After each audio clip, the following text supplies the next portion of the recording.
जैसे ही on off लिखा हुआ जिस तरफ ऑन होना है उसे हम ऑन कर देंगे ऐसे, ठीक है। इसकी लाइटिंग ऑन हो चुकी है। ये स्टैंड बाई मोड पे है, यानी कि अभी रिमोट से कनेक्ट नहीं हुआ।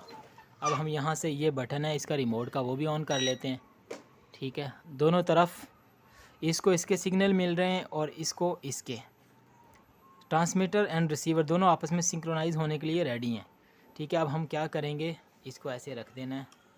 लाइटें ब्लिंक कर रही हैं, आपको शीशे में नज़र आ रहा है, ठीक है। ये शीशे वाली मेज़ के ऊपर वीडियो बनाने का मकसद ही मेरा ये है कि आपको नीचे से लाइटें नज़र आनी चाहिए।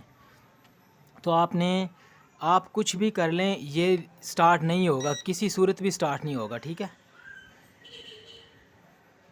ये देखें, पहले आपने ऊपर करना है इस रिमोट को, ऐसे ऊपर करके फिर नीचे करना है, तो ये आपस में दोनों सिंक्रोनाइज़ हो जाएंगे, ठीक है। मैं आपको फिर से बताता हूँ, ये देखें।